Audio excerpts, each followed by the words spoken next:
మాకు గురువు గారు ఒక ఆయన ఉన్నాడు, యాదవులైన.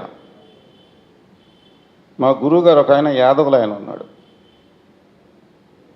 ఆ యాదవుడి పేరేంటి? ఆ గురువు పేరు కృష్ణం వందే జగద్గురుం. అది నువ్వు అల్లా అని పేరు పెట్టుకో, యహో అని పేరు పెట్టుకో, కృష్ణ భగవానుడు అని పేరు పెట్టుకో. ఒకటే చెప్పాడు అర్జునుడికి. ఆయన ప్రస్తావించారు కదా, ఒకటే చెప్పాడు కురుక్షేత్రంలో. నువ్వు నా డ్యూటీ ఏమిటని అడిగాడు అర్జునుడు. నువ్వు కర్మయోగివి, భక్తి యోగం జ్ఞానయోగం కాదు, కర్మయోగం అనేది. అది కూడా ఎందుకు చేస్తున్నావు? నీ కోసం కాదు, నీ రాజ్యం సంపాదించుకోవడం కోసం, సమాజం కోసం, ధర్మరక్షణ కోసం. దాన్నే నిష్కామ కర్మ అంటారు. అది నేను ఫాలో అవుతా. మీ దగ్గర నుంచి నేనే ఎక్స్పెక్ట్ చేయడం అకేం అక్కర్లా. కానీ at the same time Bharatmata కోసం ప్రాణాలు ఇవ్వడానికి కూడా మేము సిద్ధమే. కాకపోతే AK-47తో షూట్ చేయటం నాకు రాదు. .303 అర కిలోమీటర్ దగ్గర నుంచి ఇక్కడ కొడతాం. ఏసీ కాలేజీలో నేర్చుకున్నాం. 1962లో చైనా వాళ్ళతో తుక్కుగా ఓడిపోయాం. ఎంత బాధ కలిగింది అప్పుడు. PUC చదువుతున్నాం, కంపల్సరీ NCC షూటింగ్ నేర్పారు. ఈ భుజం వాసిపోయింది. .303.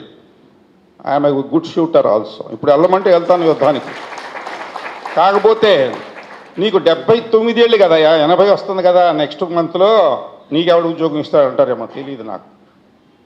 I'm ready to fight the terrorist. It's my country, it's my duty to protect my country. ఇవాళ చూడండి ఇరాన్ పరిస్థితి. ఎవరన్నా సాయం చేస్తున్నారు ఇరాన్కి? ఏ కారణం వల్ల అయినా దాడి చేశారు. ఇన్ని దేశాలు దాడి చేస్తున్నాయి ఒక దేశం మీద. రేపొద్దున మనకు కూడా అలా జరిగితే ఏమిటి పరిస్థితి? ఎవరు వచ్చి రక్షించేది భారతీయుల్ని? మొన్న ఒక ఆయన స్టేట్మెంట్ ఇచ్చాడు. పాకిస్తాన్ ఫారిన్ మినిస్టర్ కాదు, ఏదో దౌత్య వ్యతిరేక చేశాడట. బొంబాయి మీద, ఢిల్లీ మీద అణుబాంబులు వేస్తాడట. ఆయన నిర్ణయం కాదనుకో, స్టేట్మెంట్స్. అంటే మనం కూడా డేంజర్లో ఉన్నట్లేగా.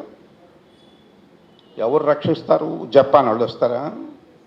జర్మనీ వాళ్ళు వస్తారా? ఆ వీధి రౌడీ ట్రంప్ వస్తాడా? మీరే బాబు రక్షించుకోవాల్సింది ఈ దేశాన్ని. గన్ను పట్టుకున్నాడు, గన్ను పట్టుకోండి. పెన్ను పట్టుకున్నాడు, పెన్ను పట్టుకోండి. శాస్త్రజ్ఞులు వేయండి, అవ్వండి. ఇంజనీర్లు కాండి, డాక్టర్లు కాండి, ఏదైనా కాండి. For the sake of the country. Your service is for the sake of the country.